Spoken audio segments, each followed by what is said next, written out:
Eu estou conversando com Mônica Carvalho, que é diretora executiva da Brasil Labore, uma consultoria de implantação do modelo de trabalho remoto.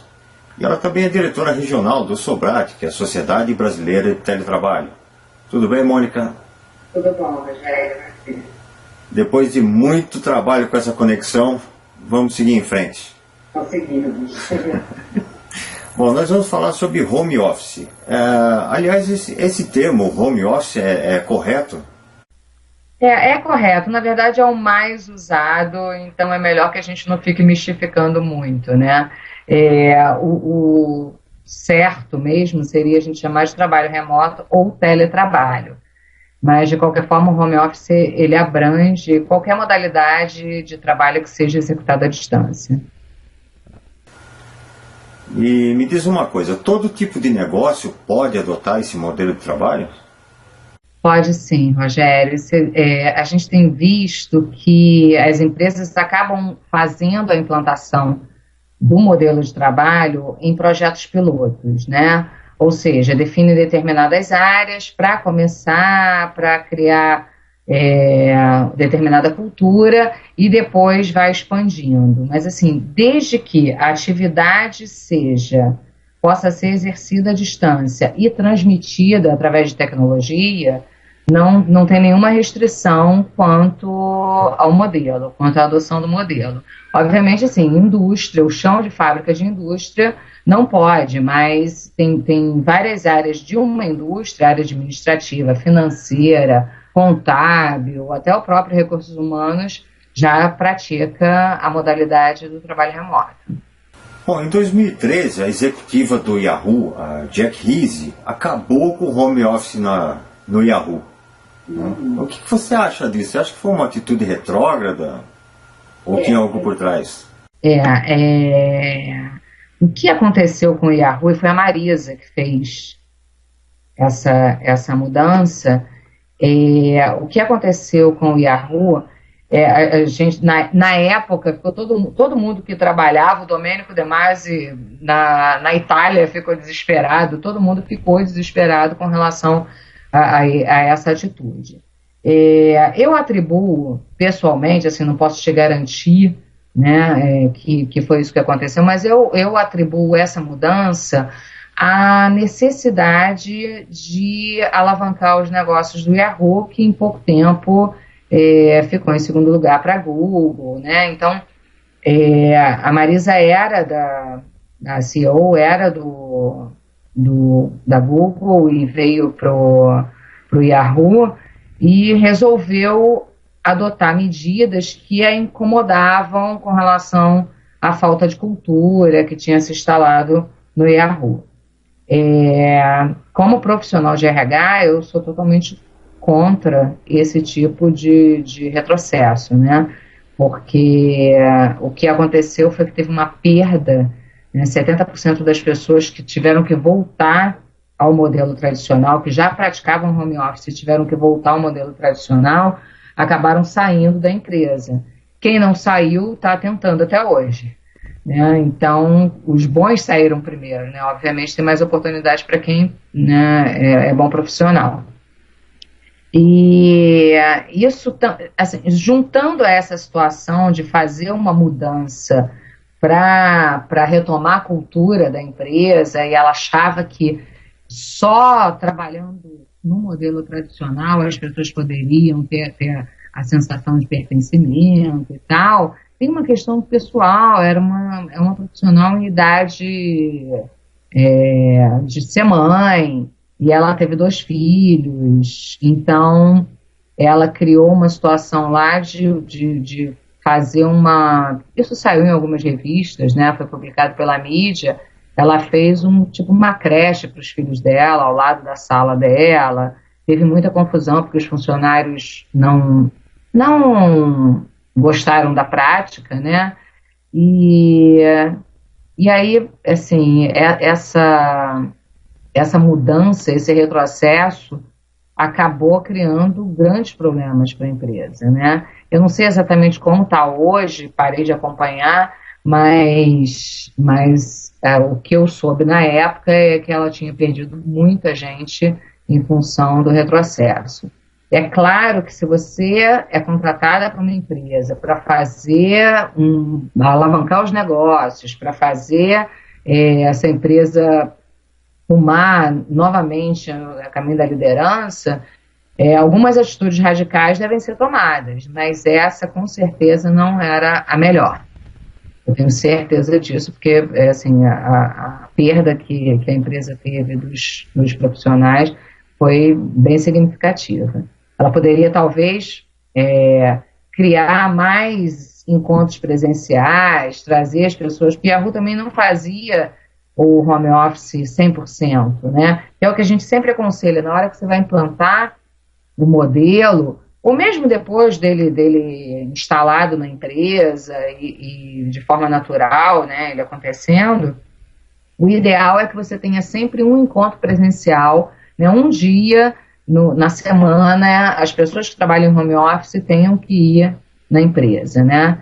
Então, a Philips faz isso, faz muito bem, a Cisco, várias outras empresas, né, praticam dessa forma, não é 100% home office. Eu tenho clientes que eu literalmente ajudei a fechar o escritório. Então, são pessoas que trabalhavam com tecnologia ou com alguma outra atividade, área comercial e tal, que permitia ficar 100% em home office, e os proprietários, né, tiveram um ganho de redução de custo de estrutura bem interessante, porque eles fecharam escritórios assim que custavam uma fortuna no centro da cidade. Eu tenho um cliente que a gente começou esse trabalho na época das manifestações aqui no Rio, né? Então, em junho do ano passado, você imagina o que era trabalhar na Rio Branco em junho do ano passado, né? Ele não conseguia trazer as pessoas para dentro do escritório. Então, informalmente, ele começou a praticar o home office. E aí, depois, ele me chamou para formalizar,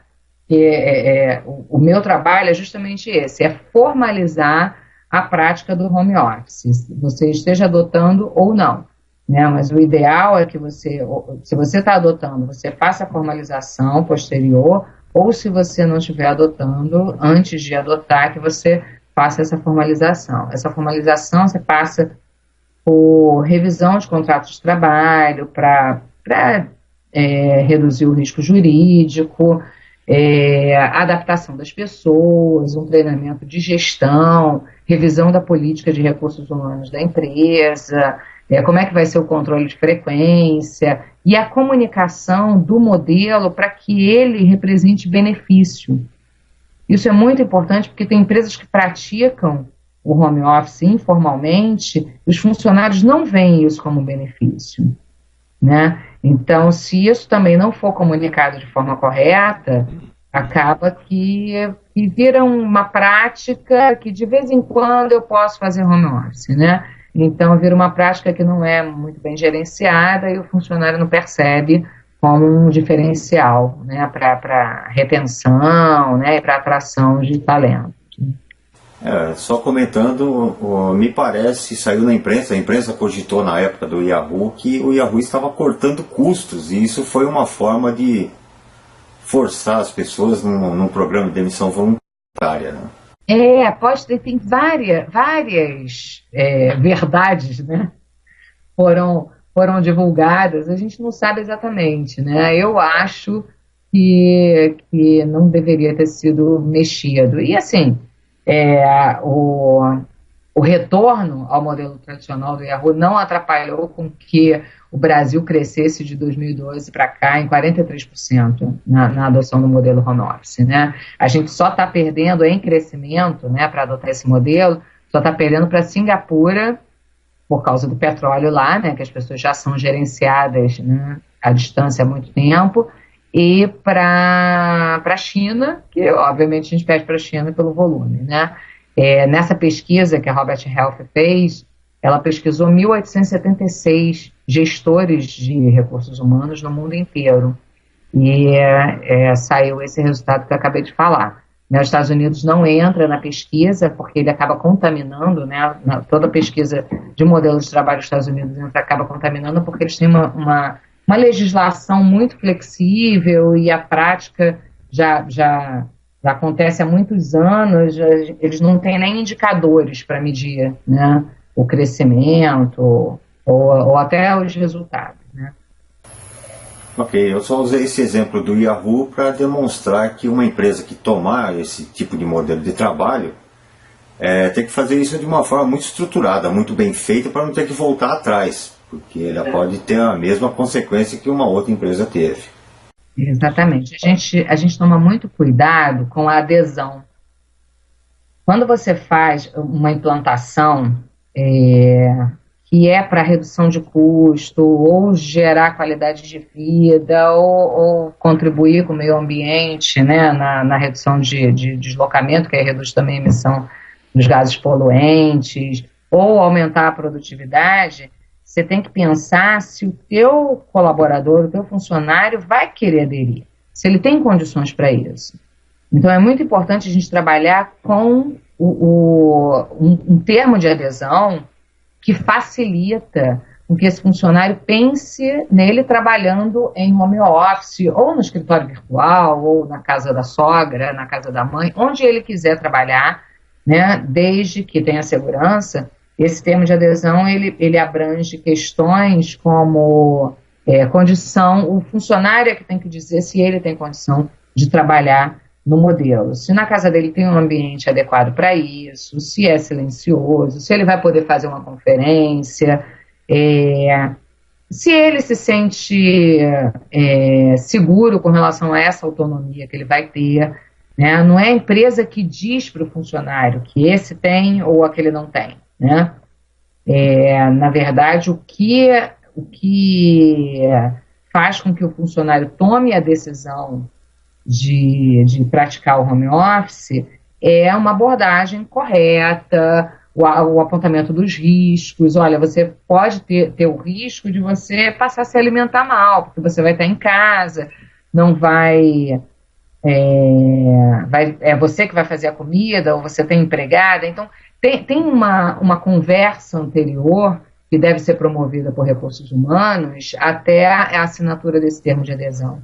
Então, é exatamente o que você falou, tem que ser muito bem estruturado para que não tenha problema depois e volte atrás. Quem luta muito, né, assim, eu junto da Sobrate e representando a Brasil Labore, quem luta muito pelo modelo, fica com muito receio quando a gente ouve falar, alguma empresa está fazendo informalmente. Porque se fizer errado e tiver que voltar ao modelo tradicional, pode ficar, sabe, esses cases fantasiosos, né, como um case de insucesso, e aí denegrir o modelo futuramente, né? Mas eu tento alertar bastante as empresas com relação não ao risco trabalhista, porque ele não existe do ponto de vista de modelo, ele não existe. Se o modelo tradicional oferece risco trabalhista, é o mesmo no modelo de home office. Tem que ser, o problema do risco trabalhista está muito mais na forma de gestão do que no modelo de trabalho, né? A gente já sabe disso. A lei prevê, então tá tudo muito, inclusive o TST pratica home office há mais de 2 anos, né? Então já selando que é um modelo que pode ser adotado de acordo com a CLT, né? Mas o risco que eu falo é esse risco que você também comentou, de ter que retomar o modelo tradicional e acabar com a possibilidade daquela prática que traz tanto benefício para a empresa e para os funcionários, né? Uhum. Eu ia perguntar sobre o lado legal, mas você já abordou o assunto, então vou pular para uma outra pergunta. Como gerenciar esse funcionário que está trabalhando de longe? Isso. Às vezes, Rogério, eu chego numa empresa para fazer a consultoria e eu percebo a necessidade, antes de começar qualquer projeto, né, de implantação, a necessidade de preparar a gestão. Mas a gente acaba tendo uma conclusão que é igual em todas as empresas, todos os meus clientes aconteceu isso.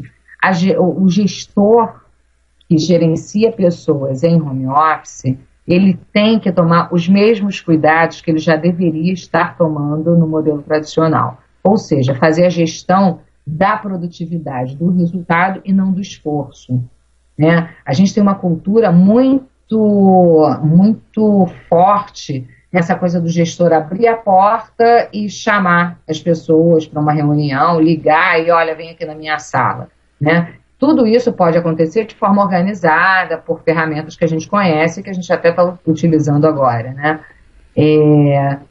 Então, a preparação do gestor, ela termina sendo a mesma preparação que você faria para um gestor, o mesmo treinamento que você daria a um gestor que não está fazendo uma gestão razoável, no mínimo razoável, no modelo tradicional.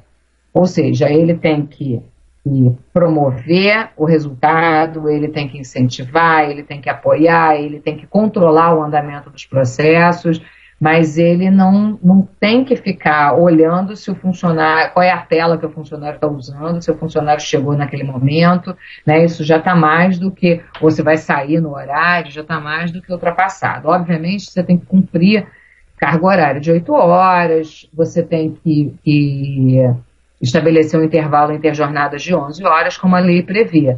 Mas isso você tem que fazer também no modelo tradicional. Então, numa palestra, uma pessoa uma vez me perguntou, Mônica, mas se eu tenho tanto processo trabalhista assim, né, e não implantei home office, imagina quando eu implantar. E aí eu brinquei, eu falei, olha, eu fico feliz que o home office não inventou o passivo trabalhista, né? Não foi o home office. Você já tem no modelo tradicional, então significa que a gestão dessas pessoas no modelo tradicional também não está certa, né? Então, é primordial que a gente tire essa ilusão de que o gestor faz uma gestão melhor presencialmente, né? Se fosse assim, se isso fosse uma verdade, as companhias internacionais teriam afundado, né? Você vê o pessoal, como eu falei anteriormente, de Singapura, então todas as empresas de petróleo estão lá extraindo petróleo, sendo gerenciadas à distância, com problema de fuso horário e tal, mas acontece e muito bem, obrigada, né? Então, nenhuma empresa internacional poderia vingar, né? Teria vingado se a gestão à distância não fosse possível, né? Uhum. Bom, que traz benefícios é inegável. Tá? O deslocamento pela cidade, que hoje é difícil, alimentação fora de casa. Eu, particularmente, eu só vejo vantagens. Mas ambos os lados, tanto empresas quanto funcionários, têm, talvez até por uma questão cultural, têm reservas quanto a isso. O funcionário, por exemplo, ele pode achar que ele vai ser esquecido. A empresa pode achar que ela vai perder o controle. Qual que é a sua visão para esses dois lados? Assim, tudo que a gente fala, né, na hora de uma sensibilização, tem muitas empresas que me chamam para fazer a sensibilização com relação ao tema antes de promover a implantação, né?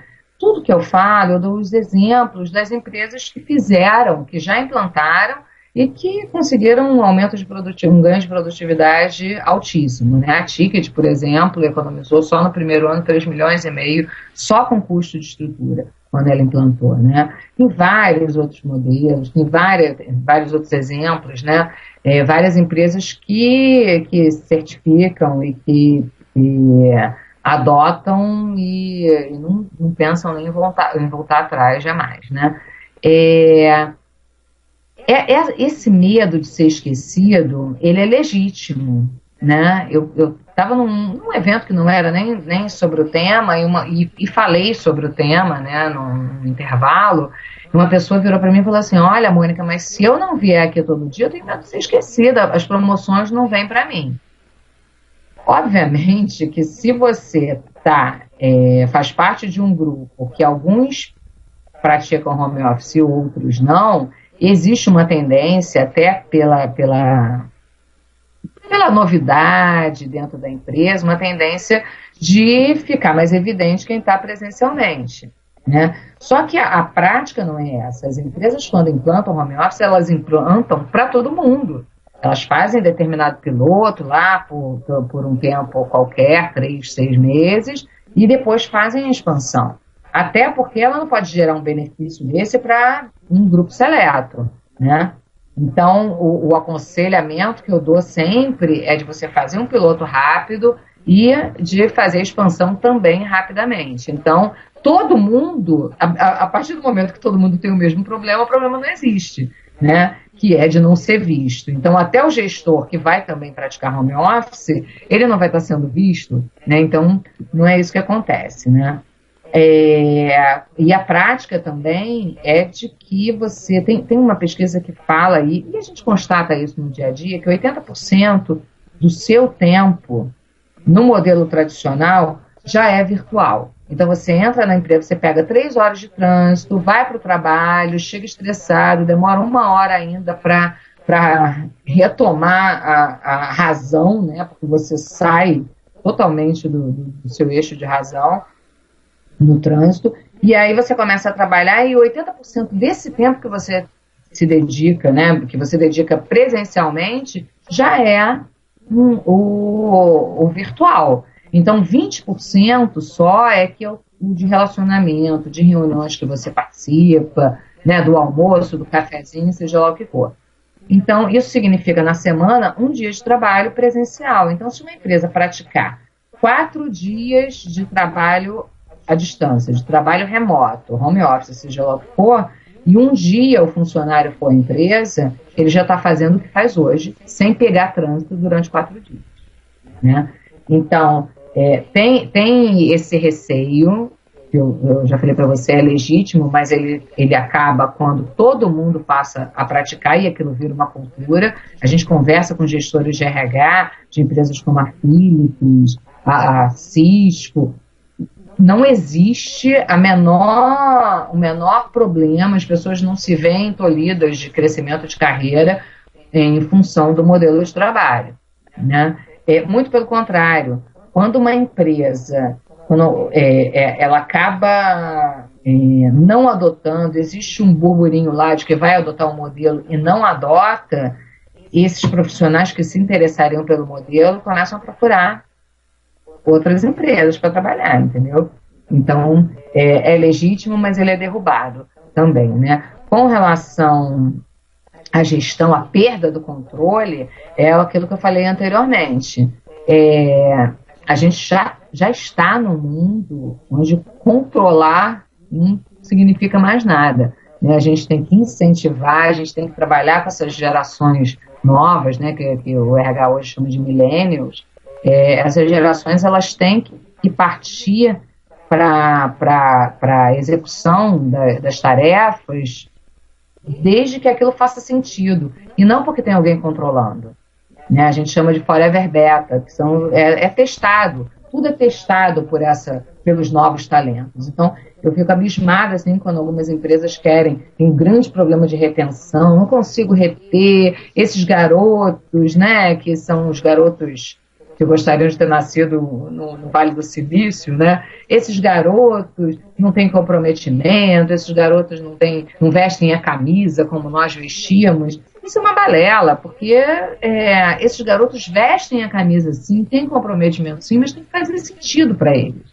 Não faz sentido para esses garotos passar 3 horas no trânsito, como não faz para mim, para você, né? Para várias outras pessoas que não são dessa geração dos milênios, né? A gente pode até se considerar milênio pela mentalidade, né?